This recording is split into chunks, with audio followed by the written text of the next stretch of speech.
Hello everyone. If you own a home in the UK and you were born between 1940 and 1969, the rules affecting your property right now are not what they used to be.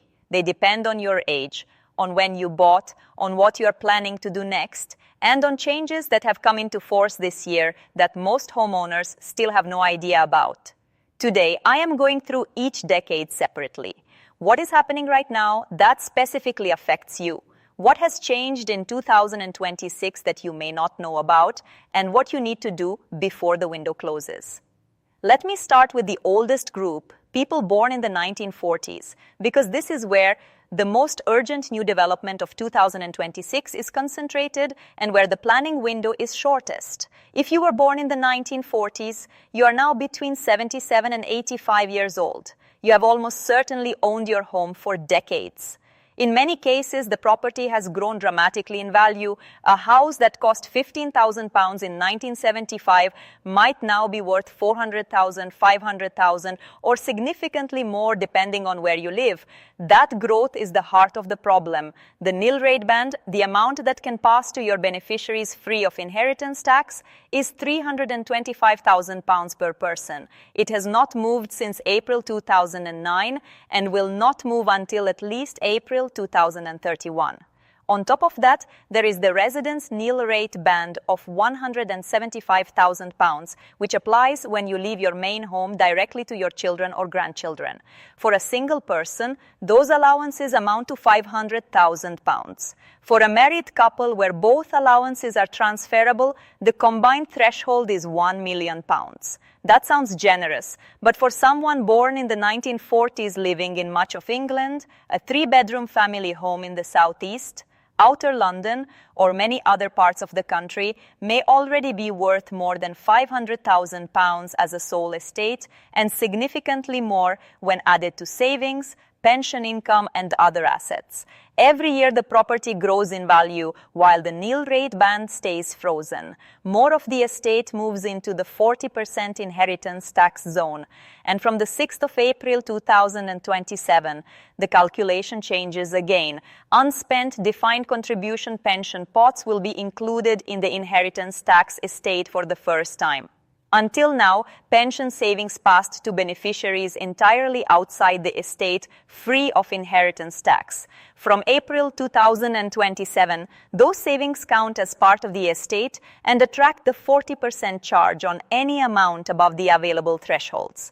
For someone in their late 70s or early 80s with a house, savings, and an undrawn pension pot, the combined estate may be significantly larger than the available allowances, and the window to take advice and restructure before the new rules apply is 9 months.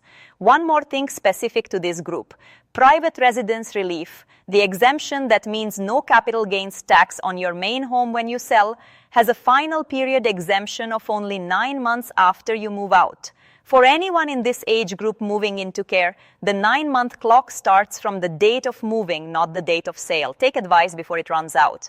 Now let me move to the group in the middle, people born in the 1950s, because this is the group that is being caught off guard by taxes that did not exist when they bought their homes. If you were born in the 1950s, you are now between 66 and 76 years old.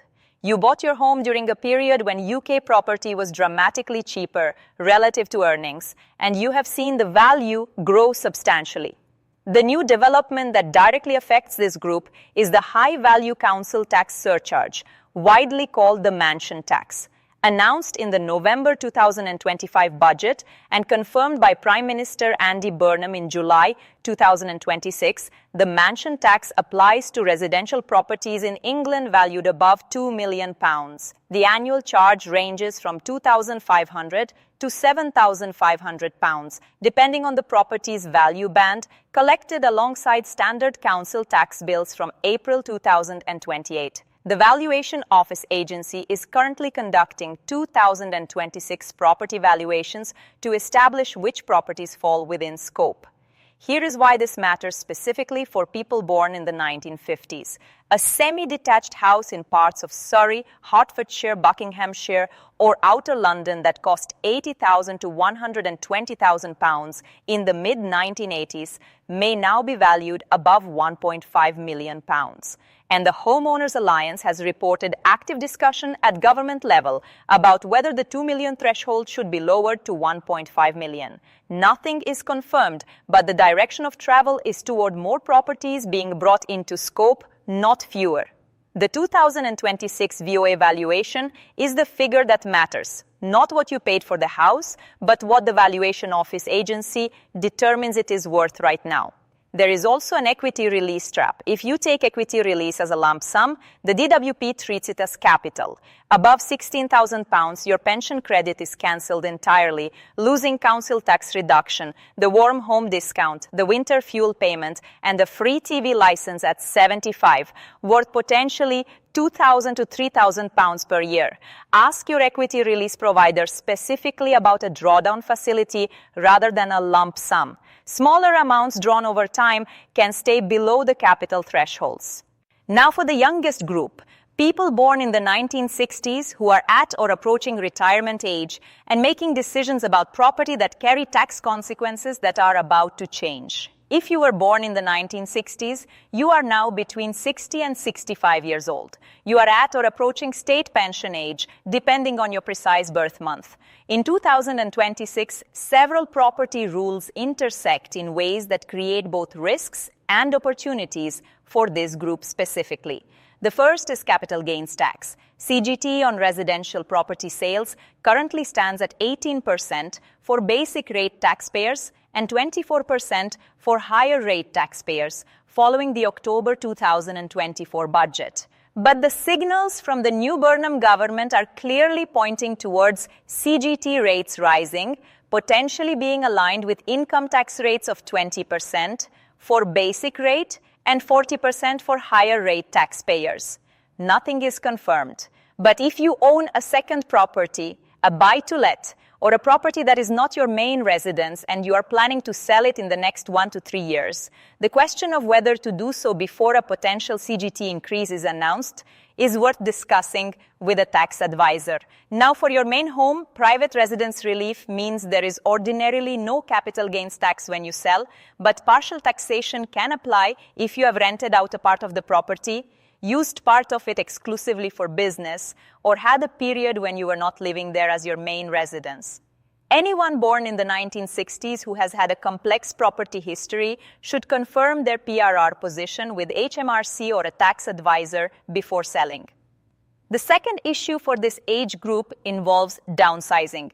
Stamp duty land tax applies to purchases above £125,000, and SDLT of 5% applies on the portion of a purchase price above £250,000.